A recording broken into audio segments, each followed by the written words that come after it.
The road to Mobile hadn't changed much, still lined with stubborn pine and crumbling billboards, still smelled like heat. The house was the same too.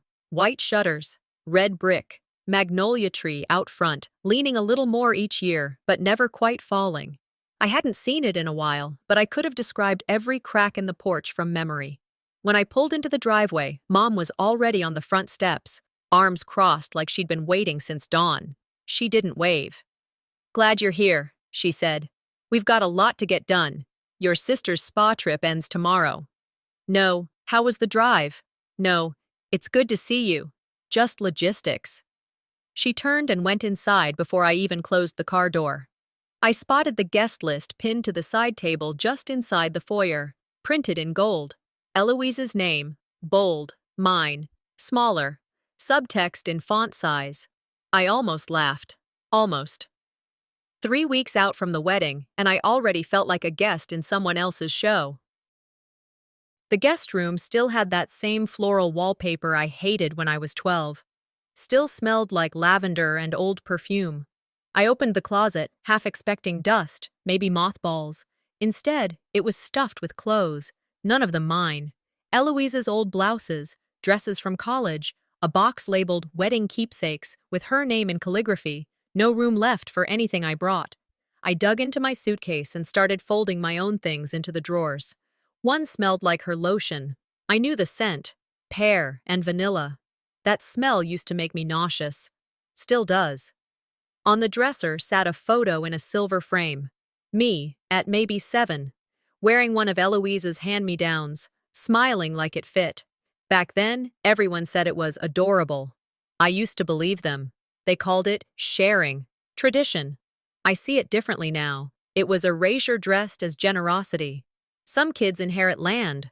I inherited lint from Eloise's sweaters. That night at dinner, I took the seat nearest the hallway. Jaden sat beside me, Mom and Dad at the head, Eloise's empty chair perfectly set with gold-trimmed napkins and a monogrammed place card.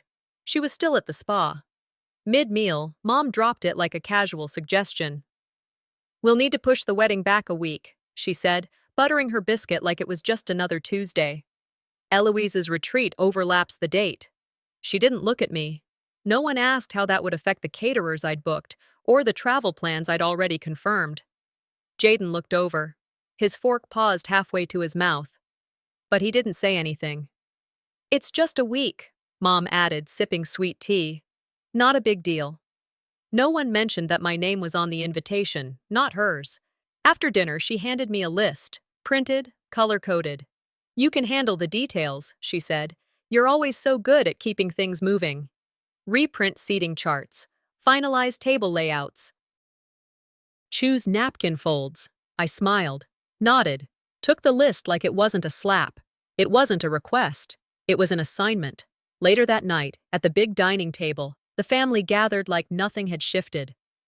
Dad launched into a story about Eloise's upcoming speech at the fundraiser. "She's got that stage presence," he said proudly, "just like her mother." Nobody asked about my business. Nobody brought up the hours I spent last week on final calls with vendors, or the grant I secured, or anything I did. I didn't push for space, didn't correct anyone. Jaden reached under the table and squeezed my hand. I squeezed back, but the grip was shallow. Maybe the problem isn't them. Maybe it's me, for letting them believe I was okay with being invisible. Mom was still talking napkins when she pulled out a swatch booklet from her bag. "I've decided on the magnolia pattern," she said, flipping to a page with a folded napkin shaped like a bloom. "It's Southern, classic. Like us." The irony hit me in the throat. I'm mildly allergic to magnolia. Always have been. I didn't say a word. I smiled. Just enough. Brunch was already halfway done when Mom came downstairs carrying a plastic-wrapped garment bag like it was a relic from a museum. She laid it on the table beside the biscuits and said, without looking up from her coffee, "You'll look beautiful in this. It still fits the theme." I didn't need to unzip it. I already knew. Eloise's wedding dress, the one from 7 years ago. Preserved, cleaned, still smelling faintly like rosewater and hairspray. Not mine, not picked for me. There wasn't a pause, not even a beat of hesitation before Mom added, It saves us money, and it's practically brand new. You'll barely notice. Jaden glanced over at me, reading my silence like a second language. I kept my eyes on the fruit salad. Then Eloise walked in, tan, glowing, iced tea in hand, and without missing a beat said, "It has good energy, doesn't it?" They both laughed. I smiled, nodded, said what I was trained to say. "It's beautiful." Inside, something buckled. It wasn't about the fabric. It was about how no one asked if I wanted to wear it. It was about how this wasn't a dress. It was a message. Stay where we've placed you. After brunch, while Jaden helped clear the plates, Mom handed me a clipboard with a full-color to-do list, printed, highlighted, tagged with dates.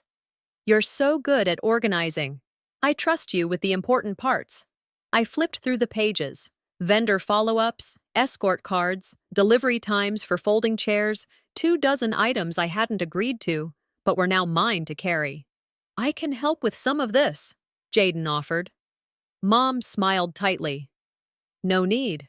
Let her handle this. She always does."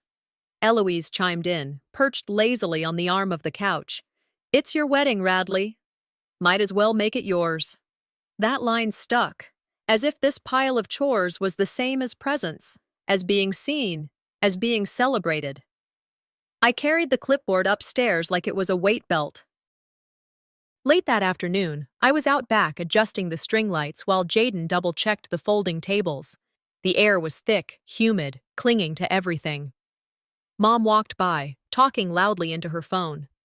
"Yes, she's handling it all. It's just Radley. She's helping, like always." She didn't lower her voice. She didn't think she needed to. I adjusted a crooked centerpiece, hands steady, heart ticking like a slow metronome. They don't see the weight, just the function. Jaden came out and stood beside me in the grass. "You can say no," he said. "I've said yes too long," I answered. "No sounds like rebellion now." We went inside. I finished the seating chart. She didn't ask to see it. She just assumed it was done. By the time Eloise arrived the next day, the backyard was picture-ready. I was still double-checking rentals when she floated in wearing a white sundress. "Just wanted to try some colors," she said, "for fun." People swarmed her. Compliments flew. "You look radiant. That dress is perfect. You glow, girl." She posed beside the arch I built. I was in the background, holding zip ties and double-sided tape. Someone called out, "The bride looks amazing!" I turned. She waved. No one corrected them. Mom didn't blink. I stood still, watching her shine in something borrowed, something white. She wore my color. I wore her silence. By the time the guests left, my hands were sticky with glue, and my cheeks ached from holding a smile in place.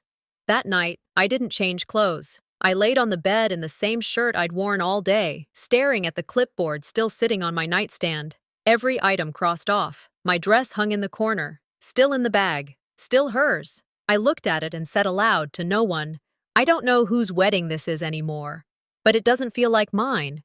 The next morning, we gathered in the kitchen for breakfast. A stack of invitations sat on the counter, tied neatly with a gold ribbon. Mom picked one up and handed it to me like it was some grand unveiling. "Final proof," she said, smiling. "We'll drop them off at the printer today." I untied the ribbon and looked down. The front read, "The Frost Wedding." Jaden's name underneath. Mine was nowhere. I paused, turned it over, flipped through to find it. Maybe it was inside, maybe listed as the bride. Nothing. "Is this the final version?" I asked quietly, holding the card up. Mom didn't look up from her coffee. "Yes. Why?" "My name isn't on it." She waved a hand. "It's just formatting, darling. Everyone knows it's your wedding." Eloise chimed in from the other side of the room, sipping on her third glass of iced tea. "Jaden's name is more elegant anyway." "It looks better on the card." Dad, buried in his newspaper, muttered, "Let's not make this a feminist protest, Radley." I stared at the card like it might apologize. It didn't. It wasn't just formatting. It was erasure, packaged as efficiency. Later that afternoon, I drove myself to the florist. Jaden had a call with donors. Mom had errands. and no one thought to join. The woman behind the counter greeted me politely but kept glancing at her appointment book. "You're Radley?" she asked. "The assistant?" I looked at her for a moment. "I'm the bride." Her eyes widened. "Oh, I'm so sorry. I just assumed since the booking came through a Constance." Of course it did. We went over centerpiece colors and table arrangements. She kept referring to the bride's preferences as if I wasn't standing right there. I corrected her 3 times. By the 4th, I stopped bothering. "I'm the bride," I said again at checkout, more out of habit than assertion. It came out flat, like a line I'd been fed in a script I didn't write. Driving home, I didn't play music. I just let the silence spool out like thread unraveling. That evening, Jaden handed me a glass of wine on the porch and said, "You handled today better than anyone else would." I didn't know how to respond. Grace under pressure always felt like a consolation prize for people too scared to explode. "They'll notice," he said. "They'll see how much you've done." I looked out at the trees and said, "You say that because you already see me, but I don't think they ever will." He reached for my hand, but I was already holding on to something heavier. Back inside, I went to the garage to dig through the old decor boxes. I needed something neutral for the rehearsal dinner. That's when I found it, a dusty bin labeled Eloise's Wedding. I opened the lid and pulled out a stack of programs, cream cardstock, gold foil, embossed lettering. I flipped through until I saw my name, tiny, under the event assistant line, and again, under a photo caption, Eliza's Little Helper. I remembered that day. The tent almost collapsed in the rain. I saved the floral arrangements with 2 plastic tarps and duct tape. Nobody said thank you. They handed me a towel and a cupcake like I was a kid who fetched water. I folded the program and tucked it back into the bin. My legacy in this family fit neatly in 8-point font. That night, I sat at my laptop in the guest room. The official wedding website was still live, still displaying the same image Jaden and I submitted 6 months ago. I opened the back end, edited the page. Radley White, full name, in bold.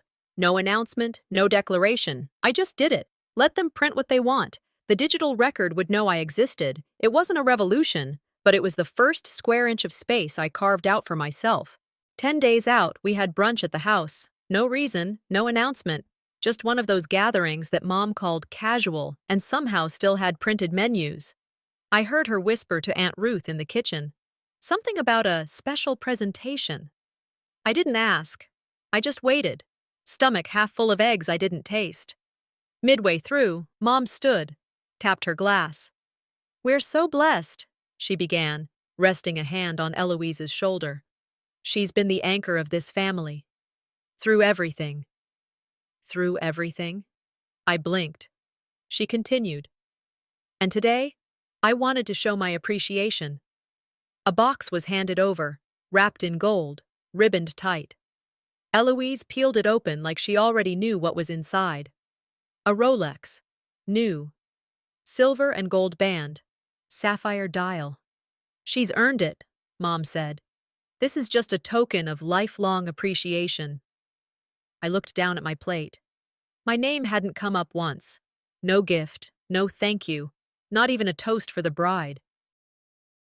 Jaden didn't look at me. He didn't need to. I could feel the tension in his jaw from across the table. Eloise laughed, holding up the watch. "Guess I'm the golden child for life." Everyone laughed with her. Except me. I tried to chew a piece of toast. It tasted like cardboard and salt. I told myself it was just a gesture, something small. Maybe it was planned before the wedding. Maybe it had nothing to do with me. But I knew better. This wasn't the first time. 18. My birthday. I came downstairs to an empty kitchen. No cake, no call, no candle. That same week, Eloise got a used convertible for completing her summer course. "You've always been so low maintenance," Mom had said then. "You don't ask for much." No, I didn't. That was the problem. At brunch, the conversation flowed around me.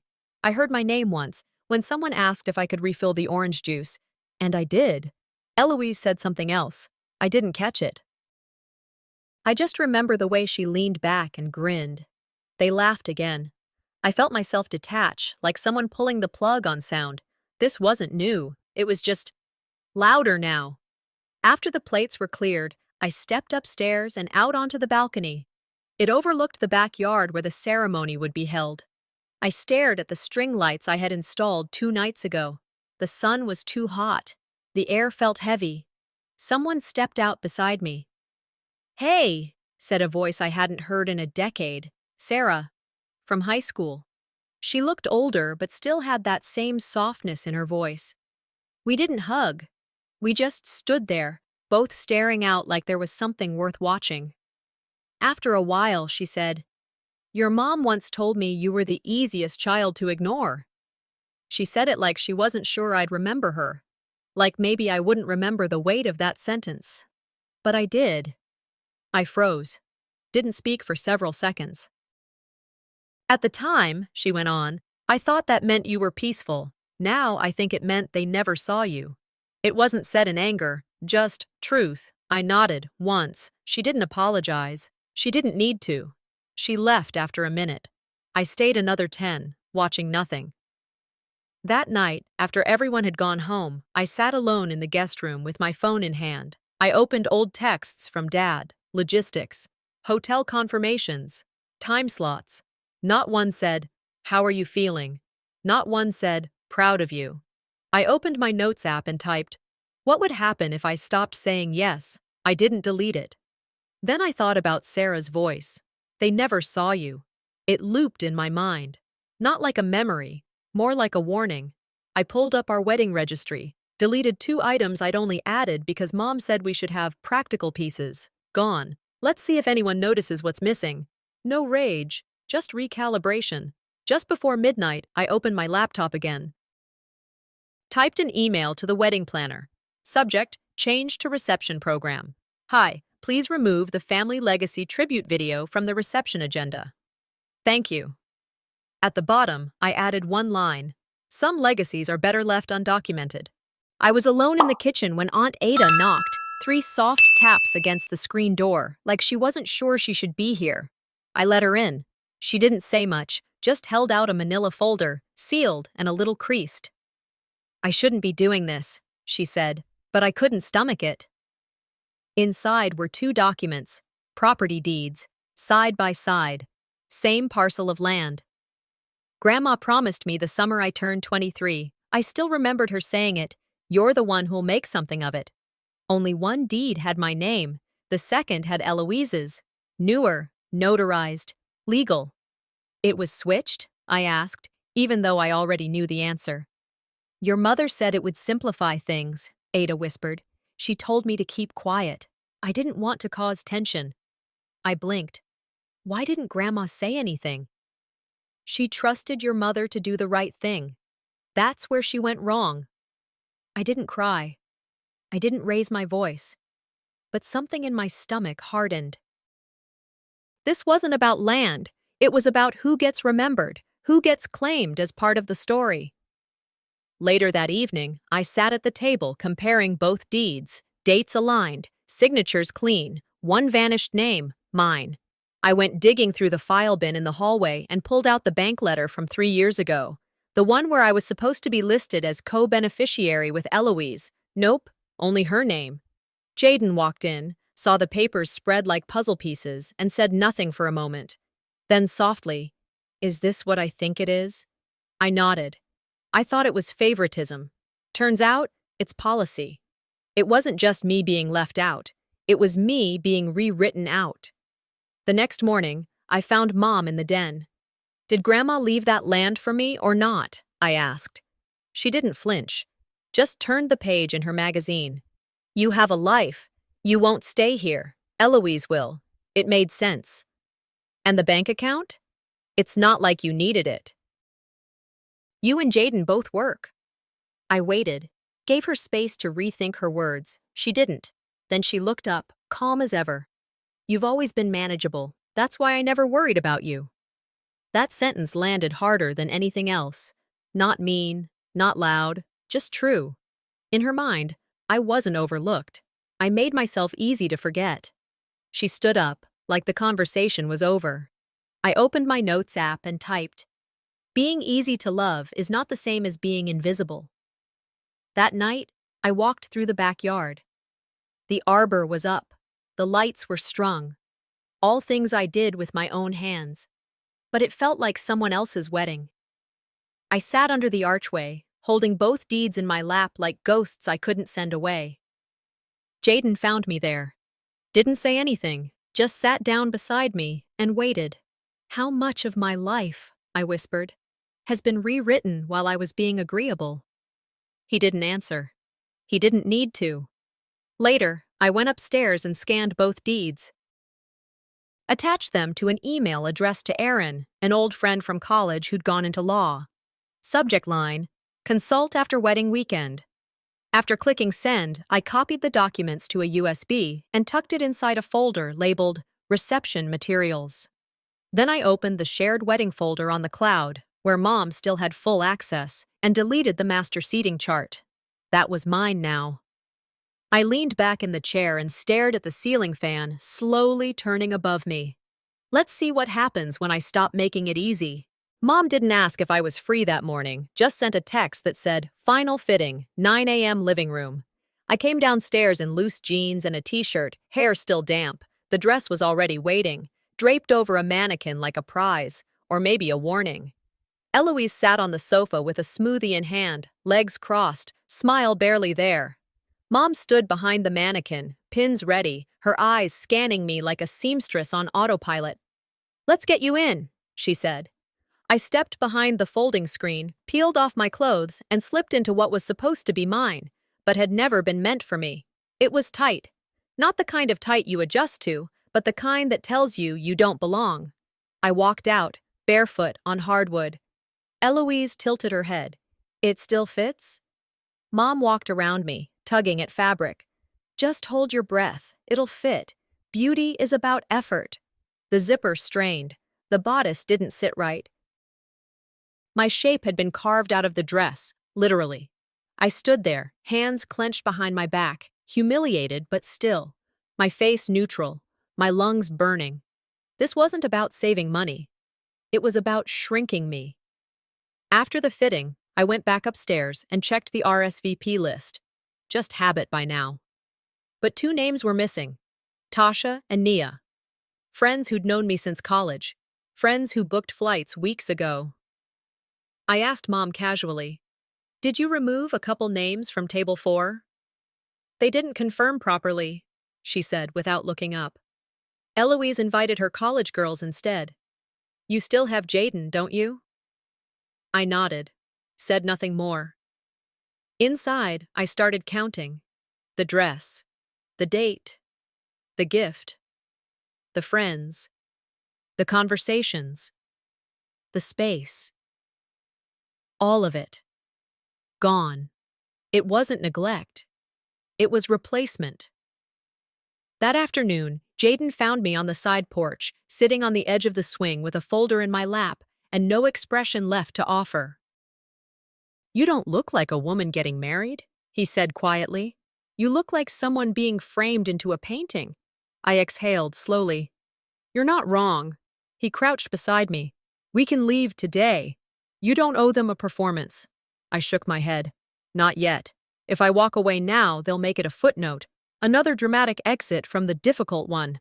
He looked away, jaw tight. "I don't want revenge," I said. "I want record. I want truth in the room with them, whether they name it or not." He didn't say much more. Just helped me carry my laptop to the kitchen, where we reprinted the original seating chart, the one with the friends I chose. We made copies, sealed them, labeled them discreetly. Reception, do not open until setup. After dinner, I walked through the venue alone. The lawn was already sectioned, tables stacked, napkins folded, all magnolias, the same shape Mom had fussed over, the same ones I'd stayed quiet about since I was little. I didn't even know if anyone remembered I was allergic. Didn't matter. This time, I noticed every corner, every shade of pale pink she chose, every arrangement positioned for a camera angle that wasn't mine. I pulled out my seating list and reviewed it again, assigning names, reclaiming space. They had drawn the floor plan. I was redrawing the map. Later that night, in my room, I took my planner and wrote a new schedule.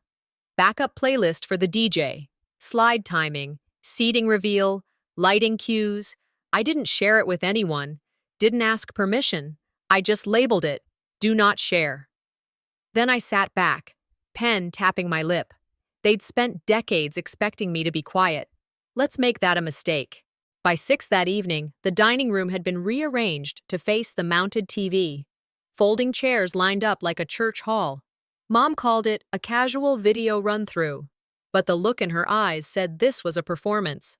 I sat in the second row, Jaden next to me. Dad manned the remote. Constance stood with her arms folded, chin high. Eloise, already camera-ready in a pale lilac dress, leaned against the wall like she was waiting for applause. The screen lit up. Eloise at 5, singing off-key in a school pageant. At 10, painting a birdhouse with Grandpa. High school debates. College art exhibits. Her standing on a podium, receiving a community award. Every clip narrated. Every photo framed in warm hues. Not one image of me. Not a whisper of my name. When it ended, Constance clapped softly. "Isn't that sweet?" I cleared my throat. "It's beautiful. Eloise will love it," she smiled. "It's not just about her. It's about family." Jaden squeezed my hand. I didn't squeeze back. 2 hours later, the bridesmaids arrived. All 6 of them. Not one familiar face. They moved in a wave of perfume and polite noise, posing by the floral arch, snapping selfies, giggling about wedding energy. Mom introduced them with pride. Eloise's college roommates, high school besties, yoga partners. None of them were mine. Not Tasha, not Nia, not Camille. I leaned toward Eloise during dinner. "You didn't think I might want to pick my own bridal party?" She blinked at me, mouth full of roasted chicken. "Mom said you hadn't finalized your side, so she just filled in the gaps." Then she smiled, like it was a favor. One of the girls raised a glass and said, "You're the real bride anyway, huh?" They all laughed. I laughed too. Quiet, tight, but I wasn't in the room anymore. I was somewhere between then and every other time they wrote me out with a smile. I excused myself before dessert, said I needed air. The pantry was dark, cool, and still smelled like spices from a decade ago. I shut the door behind me and leaned against it. No tears, just shaking. In my mind, I listed everything. The dress, the invitations, the favors, the music, the food, the seating, the napkins, the timing, the vendor contracts, the backup plans, the rental deposits, the cold calls, the cross-checked RSVPs, the things I fixed when no one noticed they were broken. And still, no room for me. Jaden found me 10 minutes later, eyes careful, voice low. "You don't have to do this." "I do," I said. "But not for them." He didn't ask what I meant. He already knew. Tomorrow's not about escaping. It's about letting them watch me not disappear. He nodded. That night, when the house went quiet, I opened my planner, flipped to the back. The real seating chart, mine, was folded inside, next to a USB drive and a printed set of photo slides. I tucked the drive into a plain envelope, labeled it, "For the DJ only." I packed a second name tag, a place card, my own version of the guest list, sealed. Then I sat at the table in the reception tent and folded one magnolia napkin, just one, placed it at my assigned spot. "I belong here," I whispered. Back in my room, I lay on the bed, staring at the same ceiling fan that had spun above me when I was 10, when I still thought being good meant being loved.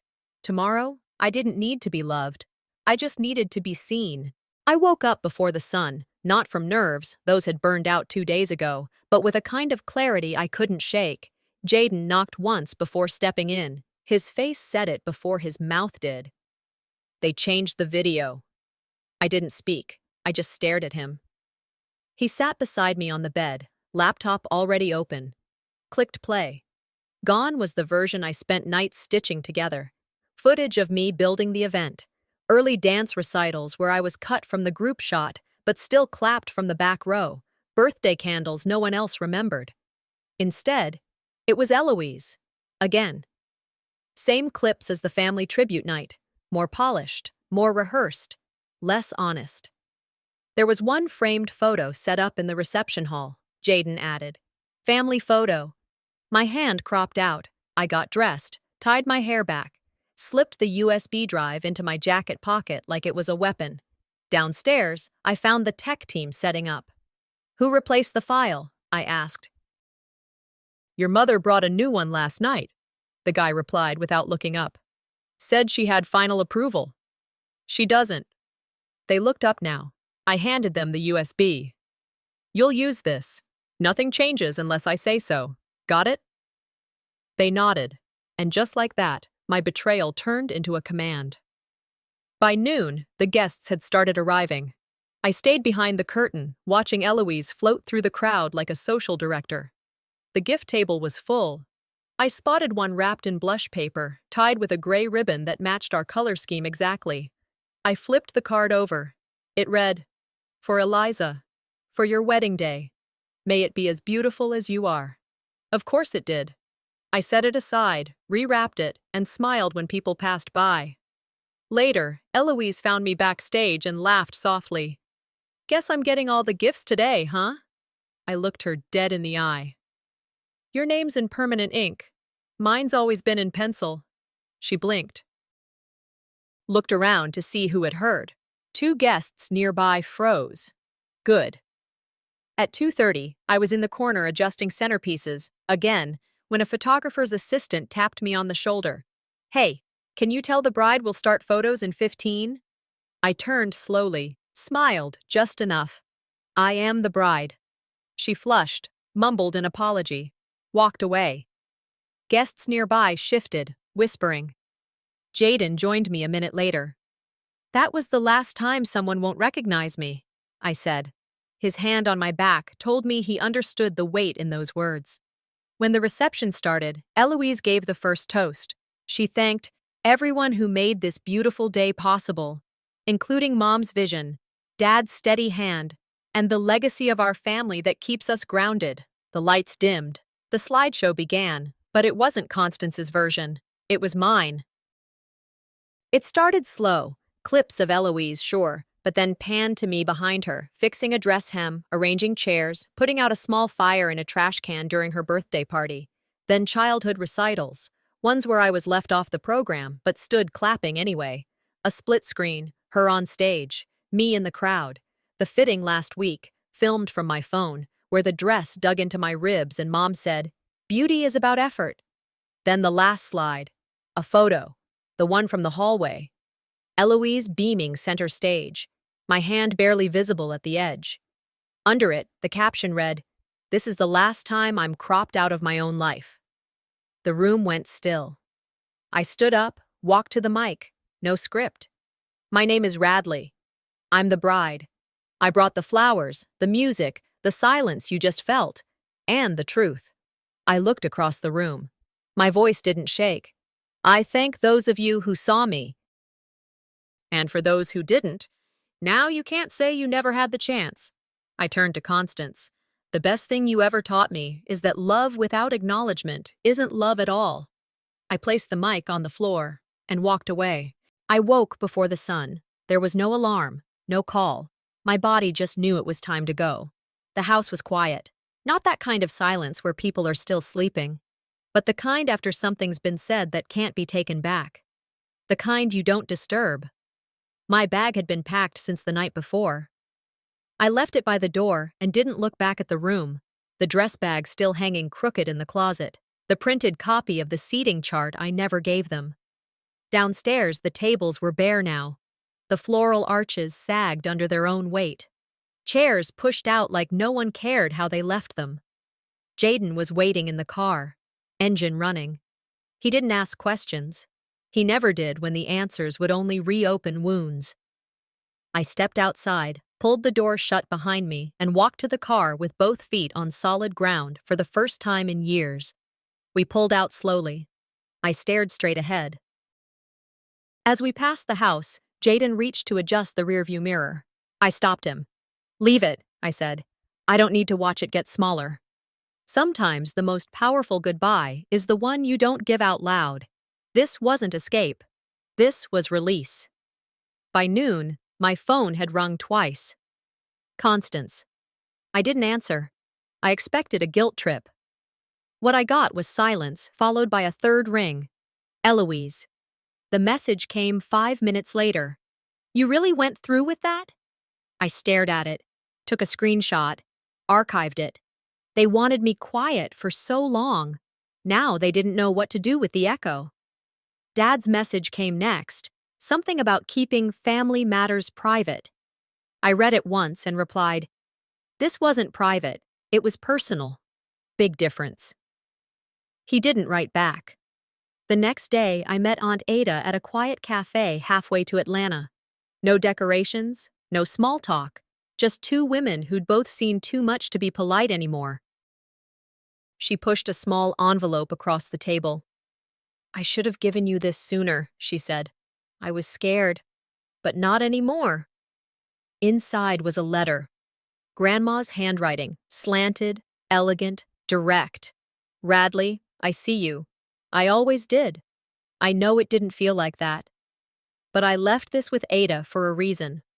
Not to save you, but to remind you that you were never the one who needed fixing." I didn't cry. I didn't even breathe for a full minute.